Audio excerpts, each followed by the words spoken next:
doutora Marina, satisfação imensa tê-la conosco aqui no Repórter RMS News, abrindo só seu microfone. Bom dia, doutora Marina.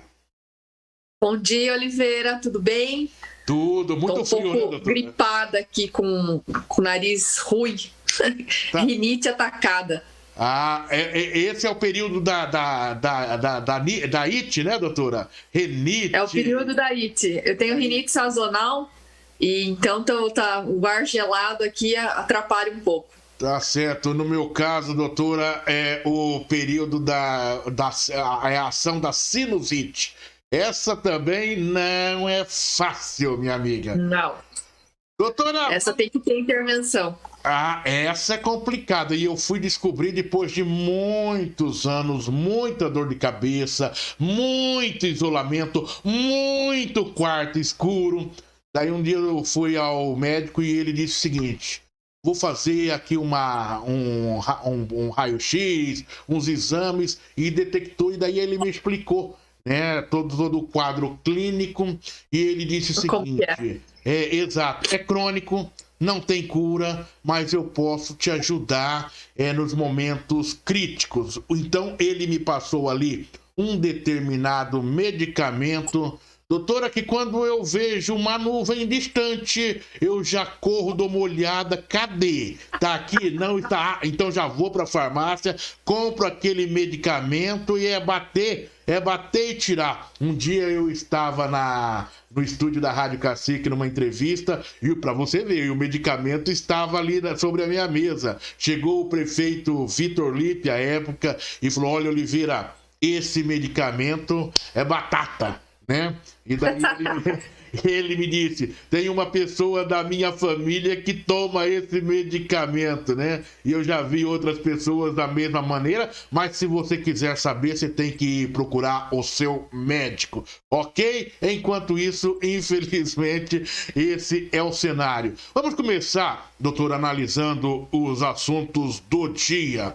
Vamos começar falando sobre a Prefeitura de Sorocaba, por meio da Secretaria da Saúde, que teve o trabalho, a importância da comunicação comunitária no combate à Covid-19, selecionado pela Organização Pan-Americana da Saúde, a OPAS, e o Ministério da Saúde, para ser reconhecido como experiência de excelência praticada por profissionais do Sistema Único de Saúde. A iniciativa, ela faz parte do Prêmio APS Forte no SUS, no combate à pandemia, lançado em 2020, que teve como objetivo identificar práticas exitosas com potencial de replicabilidade na atenção primária de saúde. Ao todo, foram reconhecidos publicamente 19 experiências de excelência praticada por profissionais do Sistema Único de Saúde, SUS, desenvolvidas no primeiro nível. Doutora Marina Elaine Pereira, como vê esse reconhecimento ao trabalho dos profissionais de saúde de Sorocaba no combate à Covid-19 por duas organizações das mais importantes dentro do setor, que é justamente a Organização Pan-Americana da Saúde, a OPAS, e o Ministério da Saúde? Nós estamos falando da experiência adquirida pelos profissionais do Sistema Único de Saúde. Doutora Marina. Reconhecimento muito justo, né, Oliveira? Eu tive a experiência de ser a secretária, comandar essa equipe e trabalhar, né, com todos esses aí que foram homenageados. Tenho um carinho muito grande pela equipe da Secretaria da Saúde e realmente foi um reconhecimento justo. Muitas vezes, né, só chega na mídia, infelizmente, as reclamações, né, os casos que não deram certo. Então, isso é muito bom você estar mostrando, né, os casos que dão certo, o reconhecimento, né, eles levando o nome da nossa cidade aí a nível, né, junto à Organização Pan-Americana, que nem você comentou, e o quanto que essa equipe trabalha nos bastidores e muitas vezes não tem esse reconhecimento.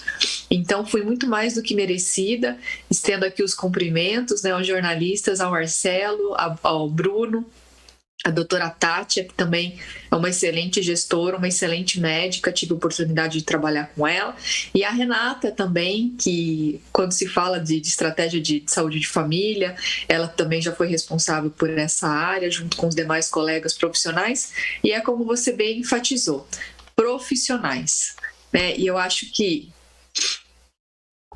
entrou uma ligação aqui.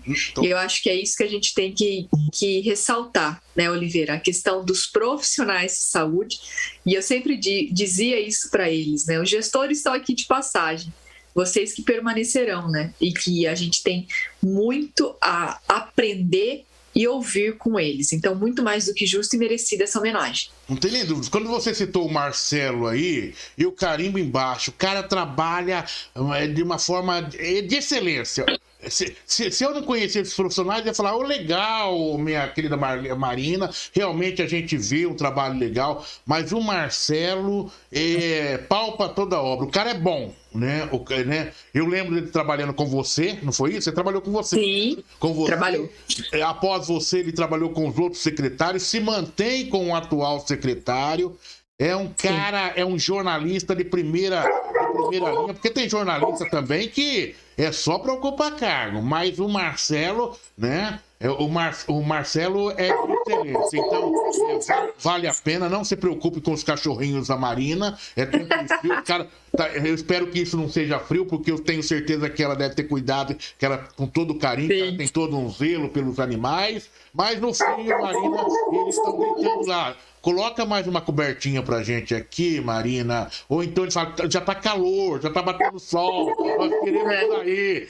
Chegou gente em casa, ele late de bravo, mas não é bravo nada. Tranquilo, Marina. Então é muito importante mesmo. Só que eu vou te colocar o seguinte, Marina, eu vou te fazer uma provocação. É muito importante, ou seja, o trabalho, a doação dos servidores. Entretanto, se você não tiver um gestor que dê o apoio em todo o sistema, nada vai, ou seja, você não consegue ir à frente. O gestor, quando ele é ruim, se ele vê alguém que tem um potencial e ele não está afim de fazer a coisa andar, ele até troca o gestor, né? A gente vê aí o caso nacional, né? O que aconteceu, troca de ministro na pandemia, no mesmo cenário, é só a gente ampliar, né?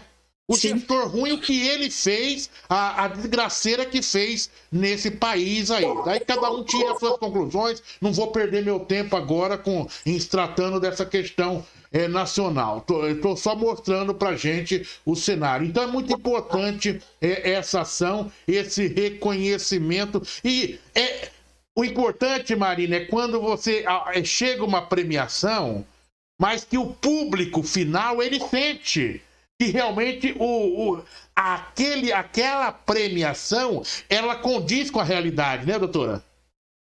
Com certeza. E o tema, né, muito bem, como que eu posso falar? Feliz, né, no sentido do momento que estamos passando. Eu, quando tive a oportunidade também de ser da ouvidoria, eu tinha essa preocupação, Oliveira, porque muitas pessoas não têm acesso à internet. Hoje são, assim, a gente sabe do número crescente de smartphone e tudo mais, só que às vezes nem todo mundo sabe como buscar essa informação. E a gente tem também essa questão da fake news. Então, a questão da comunicação, né, como foi feita através dos líderes comunitários, porque são pessoas da comunidade que a população daquela região confia. Então, o que for falado e dito por eles vai passar uma credibilidade, uma confiança maior.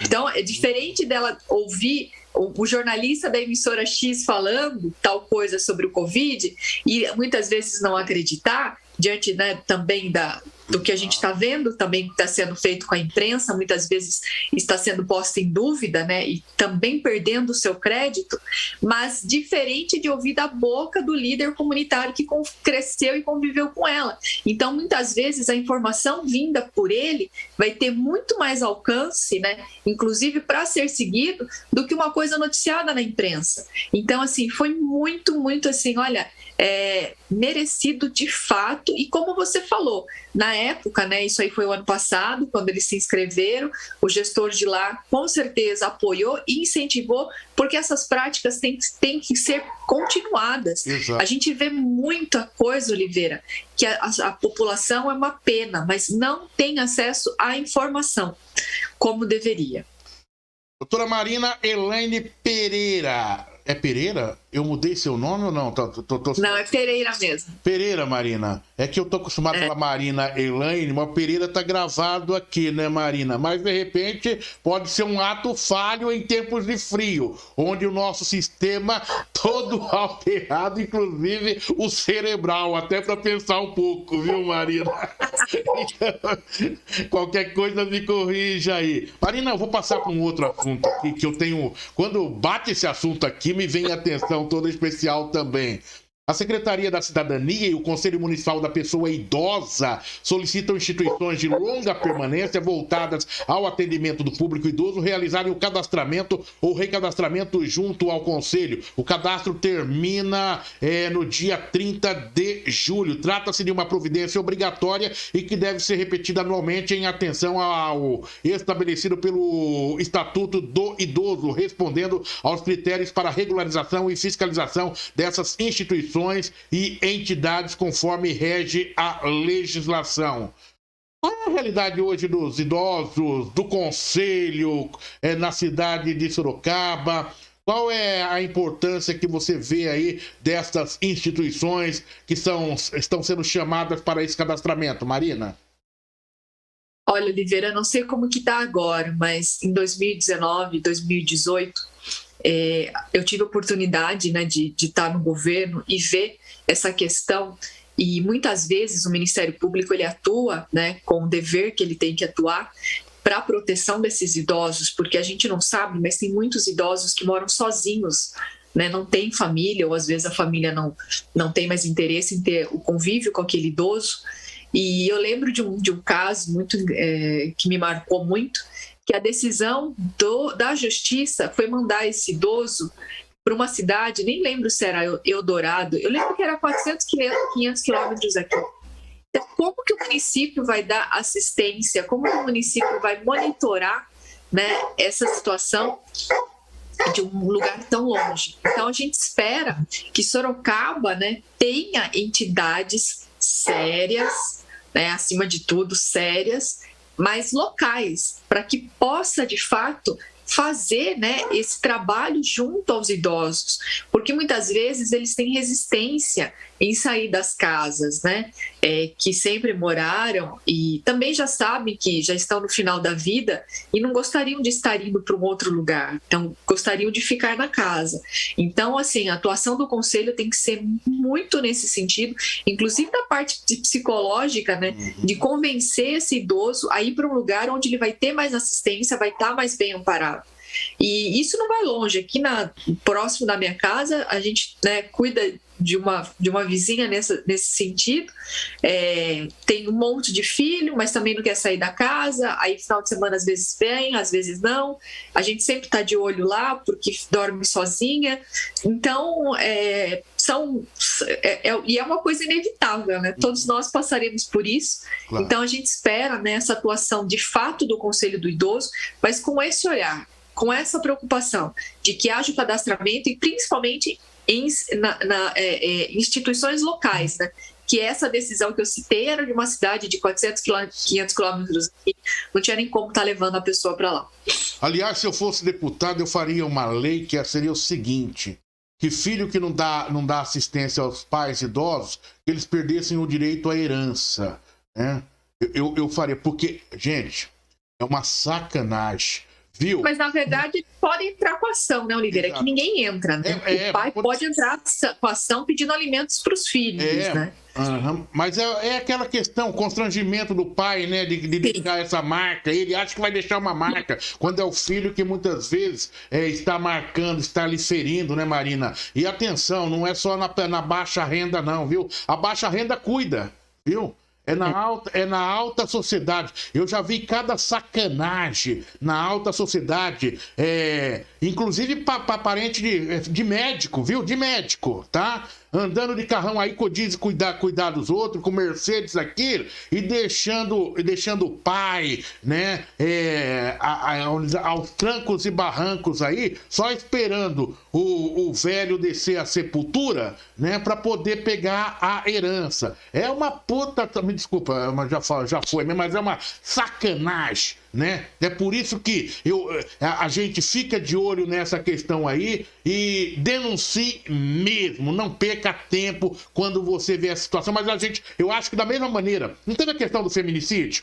Que teve que fazer uma lei diferenciada do assassinato para mostrar o problema existente, porque o conceito é esse, a doutora Emanuela nos fala, que se fosse simplesmente um assassinato, seria mais um assassinato, mas teve que mostrar que existe um problema mais grave de forma específica. E é por isso que eu falo para você, se eu fosse um deputado aí, viu, quando eu estou falando se eu fosse deputado, eu agradeço, mas pode tirar essa possibilidade da minha agenda. Não tenho carreira política, minha carreira é jornalística, mas valorizo todos que assim fazem, que eu acho muito importante. Ok? Mas só estou citando isso daí, que era um dos papéis importantes a serem colocados numa pauta, se fosse minha. Vamos para o último assunto, doutora Marina? Vamos aí? Vamos lá. Agora você pode chamar os teus cachorros aí, pode latir à vontade, porque em rodeio, onde tem gado e tudo mais, doutora, né, ali próximo, principalmente do curral, sempre tem um cachorrinho por lá. Tem ou não tem, né? Mas o assunto que nós vamos tratar aqui, ele é um assunto polêmico e que deve voltar nos próximos dias. O projeto que trata da volta de rodeios em Sorocaba deverá retornar à discussão em breve na Câmara de Sorocaba. Segundo parlamentares ouvidos pelo RMS News, que pediram para não serem identificados, o projeto deverá ser aprovado diante de um clima positivo que eles acreditam que hoje existe dentro do plenário e devido a uma grande parte da população, segundo esses parlamentares, inclusive eu ouvi alguns dizendo que existe uma grande parte da população que deseja a volta do rodeio. Até aqueles que se posicionavam contra o projeto inicial já se colocam favoráveis a esta votação. Vale lembrar que a Comissão de Meio Ambiente, de Proteção e Defesa dos Animais da Câmara de Sorocaba, formada pelos vereadores João Donizete, Fausto Pérez e pela vereadora Yara Bernardi, publicou em abril uma carta em que manifestava perplexidade com a divulgação de possível volta de rodeios na cidade. Por fim, todos os parlamentares que compõem a Comissão de Meio Ambiente declararam naquele momento que são contra maus tratos de animais, bem como a retomada de atividades que gerem sofrimento animal na cidade, como a prova de rodeios. Doutora Marina Elaine Pereira, se depender do que eu ouvi ontem, esse projeto volta nos próximos dias e voltando, ele tem grandes possibilidades de receber parecer favorável e ser aprovado na Câmara de Sorocaba. Inclusive, alguns parlamentares a qual eu conversei diziam até da situação de Itu, né, que vive há quase 2 anos sem rodeio, e eles dizem que tem trazido grandes prejuízos para a cidade. E aí, doutora Marina? É retrocesso, né, Oliveira? E foi muito, eu acho que tanto o executivo, né, claro que a cavalgada teve uma outra finalidade, mas ela foi também, acredito que decisiva para essa notícia que você está trazendo agora. Porque existiam, sim, alguns vereadores que estavam em cima do muro, e colocar esse projeto para votar agora, depois da cavalgada, vai ser quem estava em cima do muro talvez decida a favor, né? Muitos, né, não se informam direito e acreditam que não existe, não é mais aquele rodeio que se tinha lá 20, 30 anos atrás. Mas a gente sabe que não vai ter fiscalização, sabe? A gente tem que ser realista, né? Sorocaba não tem funcionário nem para fiscalizar a escola. Você acha que vai ter funcionário para fiscalizar o rodeio? Será que então os vereadores que votarão a favor do projeto, eles vão estar lá no dia, lá na arena, para fiscalizar se os animais estão sendo maltratados ou não? Então é nisso que eles têm que pensar.